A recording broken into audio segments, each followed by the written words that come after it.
Welcome to MedHQ's webinar series. This webinar's topic is key drivers for ASC performance. Next slide.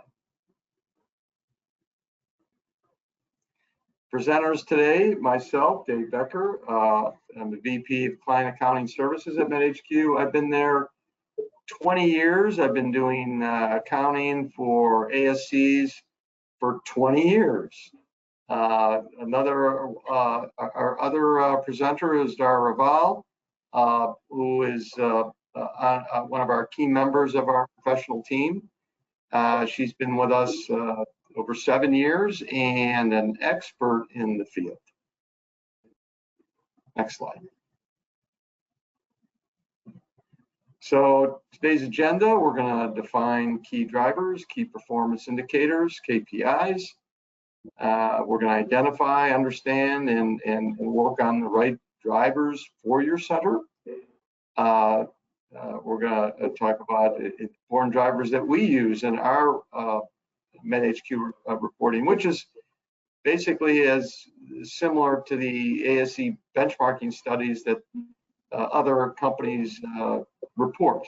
So they're pretty much the same.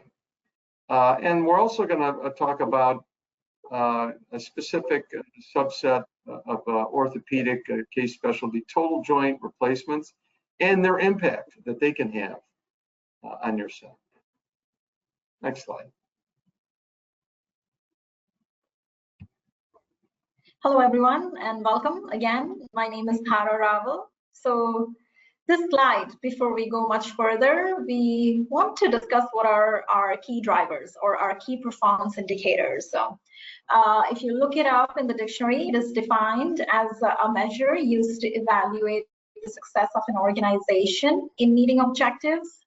In terms of an ASC performance, they are quantifiable metrics that we use to measure and evaluate the performance of ASC operations. When these KPIs we measure on a consistent basis, time over time, they can serve as a great tool to identify the areas for deficiencies and growth for your center. Next slide, please. So how do we identify, understand, and work on the right drivers for your center? The focus of any driver would be to increase profitability, increase the top and the bottom line in an income statement. So you want to identify KPIs that increase the operational efficiency and promote accountability within the team and amongst our members. You want to set drivers that are easy for anyone to understand, they are consistent time over time, and because it requires the teamwork to achieve, you want to set them as simple as possible for everyone to understand. Set drivers that would streamline your processes. You want to make your day in, day out easier. You want to identify your common struggles, your pain points, and you don't want to repeat those mistakes, so you want to work towards them. Next slide, please. So here is an example of a report that we created in our system. It is a regular trend P&L report with information on a few key metrics. As you can see, we break down the cases by specialty. So the first 10 rows showcases the volume by each specialty. Then we look at the actual figures for the month, from the net revenue to expenses, the income from operations, and then lastly, the net income for the month. And then further down, as we go, we look at the revenue by case volume. We can also further break revenue down by specialty. And basically what we're doing by looking at the revenue per case is you want to know what months you did better. And you want to know what specialty is driving that revenue up. It should highlight your revenue stream and patterns over time. You want to focus on aspects such as your case mix, your payer mix, your case volume that's driving your net revenue up. So in this area, it is prompting you to have conversation about better contract rates. What do you want to focus on, a particular specialty or a payer? So when you stack up data in this format, you can, navigate the conversation in the right direction. Right after that net revenue per case in the report, we look at the supply cost per case and the non-direct supply cost per case, also the labor cost. So we break it down by the supply cost by with or without the implant cost, just digging a little bit further. We are focusing on each category of cost in the report because we want to break it down by per case. We want to break it down as a % of revenue.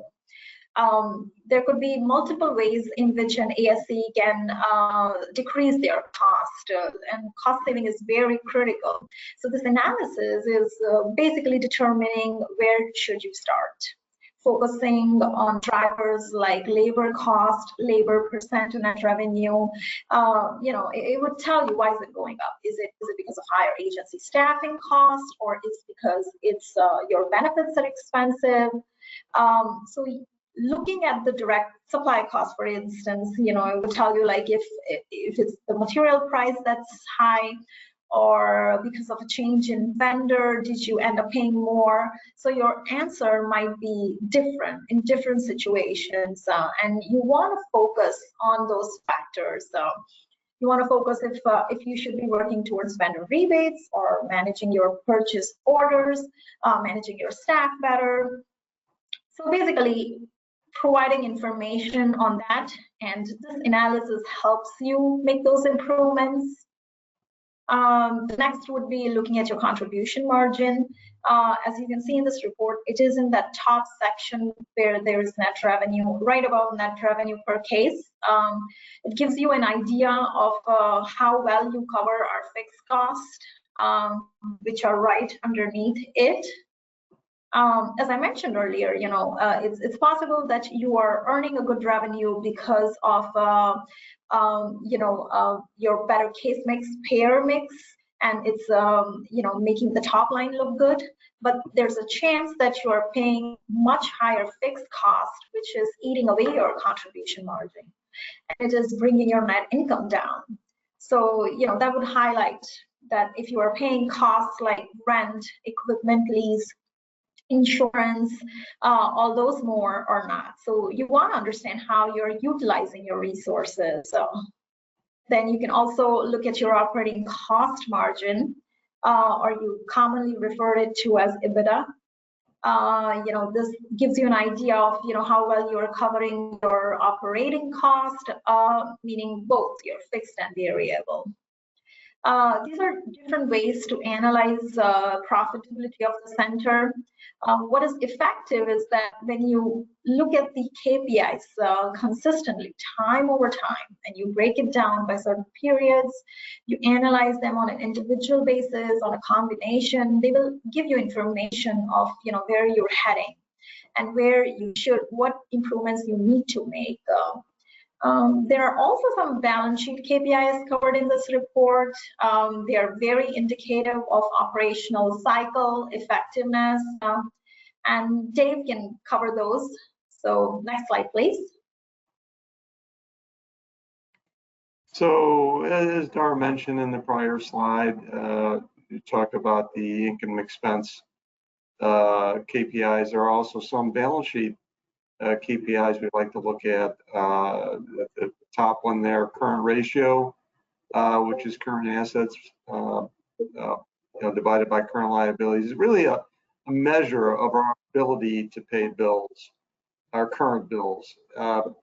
Anything over 1 is good. When you get below 1, then you're not meeting your current obligations, and that could be a problem.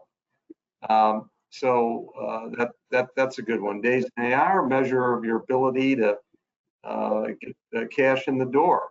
That's another good one. Also, which on the prior slide. Other drivers to consider: fixed asset utilization, debt to asset ratio, debt coverage ratio. One we particularly like to look at very, very regularly is the paid and worked hours per case. It really measures how we're spending our time on our cases, and it's a real good statistic to watch each and every month, and you learn even more when you look at a trend. So that's a good one as well. Next slide. So here's some industry benchmarks that we've kind of gotten from some surveys. Generally, BMG is one that does regular surveys. ASCA. There are others. We kind of just looked at some key ones that we like to look at: a net profit margin, return on owner's equity, medical supplies as a percent to net revenue, 20 to 25%. Labor to as a percent of net revenue, 25 to 28%. We look at those on a consistent basis. AR turnover, days in AR, 27 to 41 days. It's gonna vary depending on location, specialty mix, and payer contracts. We've got some others down here. Want to focus in on here is the liquidity ratios down below here. I think I don't see the bottom two rows there. I think if you can move that slide at all, you would see the 91 to 120 and then over 120. Those two categories are over. Generally, you need to be. You don't want to go much over 20% over 120 days. When you get past that total, then there's a little bit of concern there you need to take a peek at. So another way of looking at how we're getting our money in the door, our collections. Next slide. So this is a nice slide we put together. These are 6 centers that we currently do accounting services for. And the way we're looking at them, we've got set up here, like the first one on the left is it's a Midwest center. It's a multi-specialty. 2 main specialties are ophthalmology and pain. And we're looking at the trailing 12 months period. It's a year period ending 4/30 of 2024. Now this particular center is not doing so well, doing a lot of cases. But if you work down toward the statistics section, you can see net revenue per case at 21.55, and we're going to learn that we can do better than that depending on case specialty, really. Then you've got some direct supplies cost as a percentage of net revenue, non-direct supplies cost as a percentage of net revenue, and then labor cost as a percentage of net revenue. You see the labor cost at 37.4%. That's pretty high.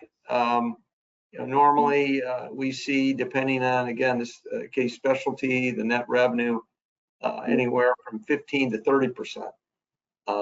So that could be a significant reason, and it could be really at the top level. What are we making on the net revenue per case? Because you'll see that the top line can affect the cost as a percentage of net revenue, especially labor. If net revenue goes up significantly, then the labor cost as a percentage of net revenue is going to go down accordingly. And we can see that. We'll take a look at some of these others. Now, if you look a little farther to the right, we got a Western center right in the middle. It's the third one. They're at 5,054 cases, a lot of cases at this center. And you can see they're doing very well. And it could be multiple factors, but net income at 7.8 million. But look at the net revenue per case. 36.39 per case. And you can see the labor cost as a percentage of net revenue down to 21.8%. So those statistics, they really fall in line when you take them all together and look at them.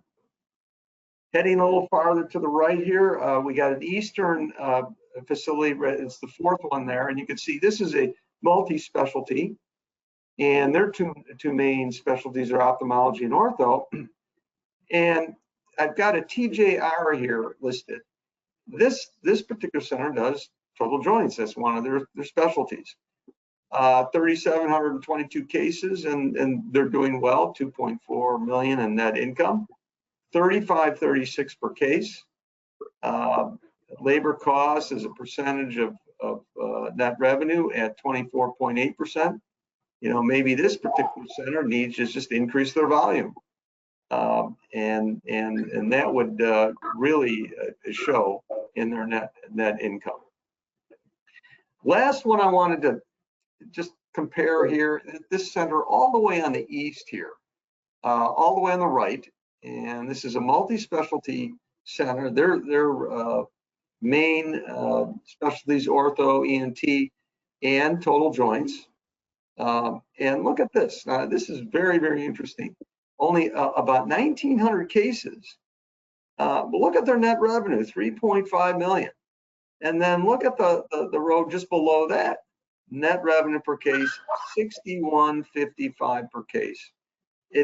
And I did a little further research on this particular center. What makes it really striking is their total joint cases that they do. Over the last 12 months, they are averaging 15% of their total cases are total joint replacement cases. It's really remarkable. It's a real high percentage, and it really shows. 61.55 per case. Look at their labor cost as a percentage of net revenue, 14.7%. So you see how these can really work together, and especially that top line, that net revenue per case, really can affect the other statistics below it. One last thing to just point out in this particular slide, we do have a few balance sheet statistics down below. That current ratio, that bottom line there, you can see our Eastern ASC on the right. You see 3.1 as their current ratio, which is just outstanding. But if you go now to the left and you look at the center all the way on the left, the Midwest center, they're at 0.3. So not so good there. And you can see by the red, the net income, their EBITDA is low, and that's causing that. They're not meeting their current obligations. They have some work to do there. So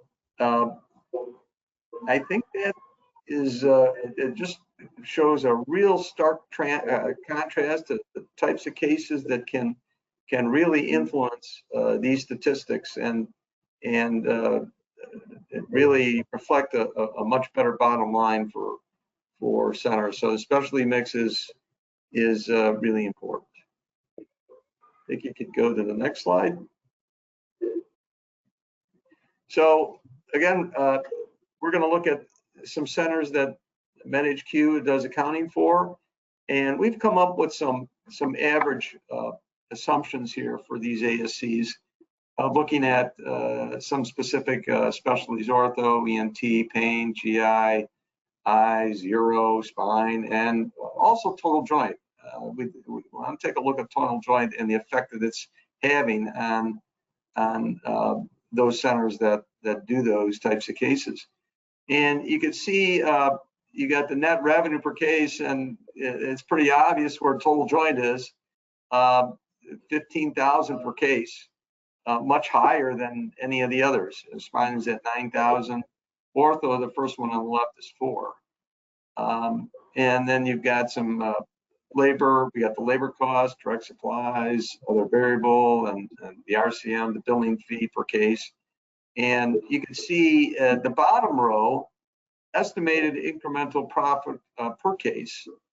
And ortho on the left at 15.15, and you can see those profit per case by specialty. But if you go all the way to the right, look at total joint, $7,000 profit per case. So obviously, it would have a big impact on your center's bottom line. So as Dave mentioned, from the analysis, total joints have been having a great impact on the P&L, on the ASCs that we worked with. Here is an analysis of for between the two payers. One is the Medicare and the commercial. As we can see, the revenue over here is much higher when it's a commercial payer. It's almost 460% more than the Medicare. And that's what we have observed in the ASCs that we worked with. The revenue for those ASCs would just shoot up in the months where they have total joints performed with a commercial payer. It just increases the top and the bottom line altogether. All right, so we could go to the next slide. Well, this brings us to the end of the session, and I think we can tackle questions now. Yeah, so Dhara, I do see a couple of questions here. Let's see if you can handle this one. The numbers for my ASC are different than from the numbers shown on the industry benchmark slide. Why are they different? Should I be alarmed? Where did you get your industry benchmark numbers come from? So we got really 3 questions, but yeah. see if you tackle those. Go ahead. Okay. First question was, your numbers are different from the KPIs that we talked about, and should you be alarmed? I would say yes and no, depending on where you are. So, these ASCs are based on ASCs all over USA. So there could be a few other factors affecting your performance. It could be your location, where you are in your life cycle. If you are like a new ASC, if you're a single or multi-specialty, that would impact your performance as well. So, it depends. And also, if they are very different or much smaller than industry averages, then yes, you should be alarmed to an extent. But this KPIs would, help you to strive you to get into that direction. And it would also tell you, where you would work, what is your area of deficiency, and where you can improve yourself. So that's the idea behind studying the KPIs and knowing what you should be doing. So I think one of the questions was, where did we get our benchmarks from? So we put together a couple of benchmark analysis together, some from ASCA, AAAC, BMG analysis, and that's how we came up with our benchmarking system. So Dave, I think that answers the questions. I see one more question. If you want to tackle this one, other than total joint replacements, what other procedures have a comparatively large impact on the financial performance of ASCs? So that, based on the experience I've had, which is a lot, it's kind of an easy answer for me, knowing, well, total joints are a subset of orthopedic. Orthopedic cases in general have a large impact. So if you recall, in one of the slides that we presented, we looked at the net profit by specialty, and there was 3 that really stood out more than the others. There was ortho, there was spine, and then total joint. But in the end, ortho, it's an easy answer for me to mention. I would go with ortho.